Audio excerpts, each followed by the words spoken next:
కోరిక తీర్చింది Congress party. DS పార్థివ దేహంపై సాంప్రదాయ కాంగ్రెస్ కండువా కప్పారు పీసీసీ నేతలు. హైదరాబాద్ బంజారాహిల్స్ ఎమ్మెల్యే కాలనీలోని ఆయన నివాసంలో డీఎస్ పార్థివ దేహానికి డిప్యూటీ సీఎం మల్లు భట్టి విక్రమార్క, మంత్రి శ్రీధర్ బాబు, పీసీసీ ఉపాధ్యక్షుడు నిరంజన్ నివాళులర్పించారు. కాంగ్రెస్ సాంప్రదాయం ప్రకారం డీఎస్ పార్థివ దేహంపై కాంగ్రెస్ జెండా కప్పి గౌరవించారు. దీంతో డీఎస్ చివరి కోరిక తీరిందని సంతృప్తి వ్యక్తం చేశారు డీఎస్ స్నేహితులు.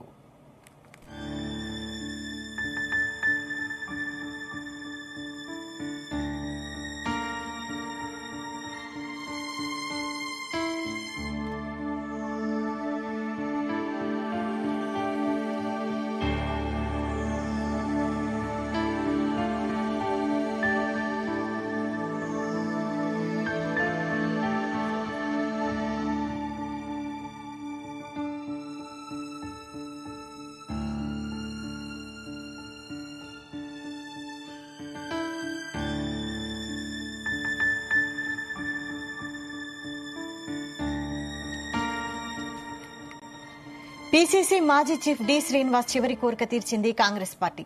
డీఎస్ పార్థివ దేహంపై సాంప్రదాయ కండువా కప్పారు పీసీసీ నేతలు. హైదరాబాద్ బంజారాహిల్స్ ఎమ్మెల్యే కాలనీలోని ఆయన నివాసంలో డీఎస్ పార్థివ దేహానికి డిప్యూటీ సీఎం మల్లు భట్టి విక్రమార్క, మంత్రి శ్రీధర్ బాబు, పీసీసీ ఉపాధ్యక్షుడు నిరంజన్ నివాళులర్పించారు. కాంగ్రెస్ సాంప్రదాయం ప్రకారం డీఎస్ పార్థివ దేహంపై కాంగ్రెస్ జెండా కప్పి గౌరవించారు. దీంతో డీఎస్ చివరి కోరిక తీరిందని సంతృప్తి వ్యక్తం చేశారు డీఎస్ స్నేహితులు.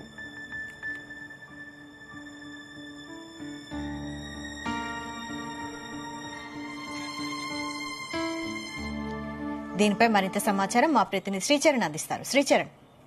వైశాలి, డిఎస్ పార్థివ దేహం పైన ధర్మపురి శ్రీనివాస్ పార్థివ దేహం పైన కాంగ్రెస్ కండువా కప్పిన పీసీసీ నేతలు కాంగ్రెస్ సాంప్రదాయం ప్రకారము పీసీసీ మాజీ చీఫ్ డిఎస్ పార్థివ దేహంపై కాంగ్రెస్ జెండా కప్పి గౌరవించింది పార్టీ.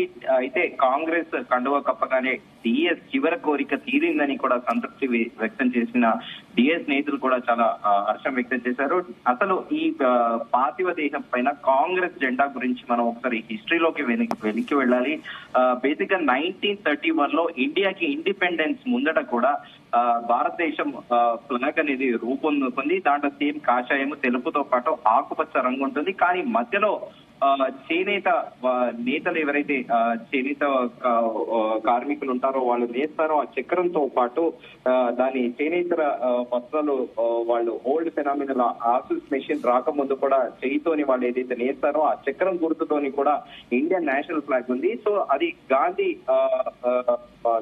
మహాత్మా గాంధీ యూజువల్ గా కూడా అది యూజ్ చేసేవారు. కాలక్రమేణా కూడా కాంగ్రెస్ నేతలందరికీ కూడా కొన్నిసార్లు ఈ ఓల్డ్ ఇండియన్ ఫ్లాగ్ కప్పుతూ వస్తూ ఉన్నారు. దాంతో పాటు భారత జాతీయ జెండాని కూడా కప్పుతూ వస్తున్నారు. కానీ ఈ రోజు మాత్రము డిఎస్ పార్థివ దేహం పైన కూడా పాత 1931 లో ఏదైతే రూపుదిద్దుకుందో ఇండియన్ ఫ్లాగ్ అదే కూడా ఆ చక్రంతో కూడుకున్న చేనేత వస్త్రంతో కూడుకున్న చక్రం చేయడం గుర్తు కూడా కప్పారు. అయితే చరిత్రలోకి వెళితే మనము ఇండియన్ నేషనల్ ఫ్లాగ్ అనేది చతురస్రాకారంలో ఉంటుంది. కాషాయ రంగు, తెలుపు, పచ్చ రంగులు సమనిష్పత్తిలో తీవ్రంగా ఉంటూ కూడా మధ్యలో 24 ఆకులు కలిగిన నేవీ బ్లూ రంగులో ఉండే చక్రమైన అశోక చక్రంతో ఉంటుంది. 1947 జూలై 22న భారత రాజ్యాంగం సమావేశంలో కూడా ప్రస్తుతం ఉన్న రూపంలో ఉన్న ఫ్లాగ్ ఏదైతే ఉందో అది ఆమోదం పొందింది. అయితే అధికారికంగా కూడా ఇండియన్ నేషనల్ ఫ్లాగ్ కూడా ఇది 1947 ఇండియాకి ఎప్పుడైతే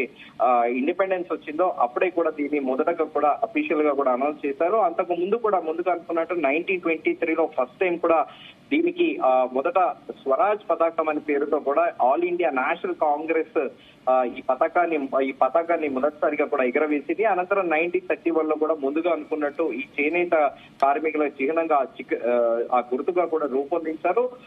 అయితే ప్రస్తుతము కాంగ్రెస్ పార్టీ జెండా ఏదైతే ఓల్డ్ ఉందో దాన్నే ఇప్పుడు ప్రస్తుతము డిఎస్ పైన కూడా కాంగ్రెస్ పార్టీ పార్థివ దేహానికి కండువా కప్పారు. అయితే మన ఇండియన్ నేషనల్ ఫ్లాగ్ కి సంబంధించిన ఆ 3 కలర్స్ కి ఉన్న సిగ్నిఫికెన్స్ కూడా ఇప్పుడు ప్రస్తావించుకోవాలి మనము. కాషాయం రంగు దానికి చిహ్నం ఏంటంటే స్వచ్ఛతకు, ఆధ్యాత్మికతకు, త్యాగానికి గుర్తు. ఇది ఇండియన్ ఇండిపెండెన్స్ లో మన నాయకులు చేసిన తమ సాక్రిఫైస్ కి స్వభావాన్ని దానికి చిహ్నంగా కూడా ఉంటుంది. కర్తవ్యానికి అంకితం కావాలని కూడా సూచికగా కూడా కాషాయ రంగు ఉంటుంది.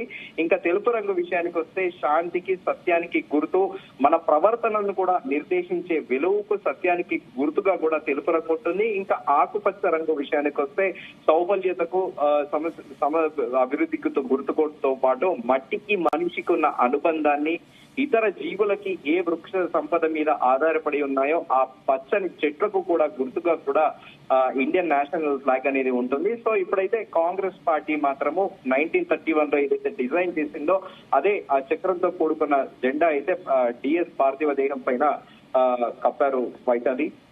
Right, thank you Sricharan.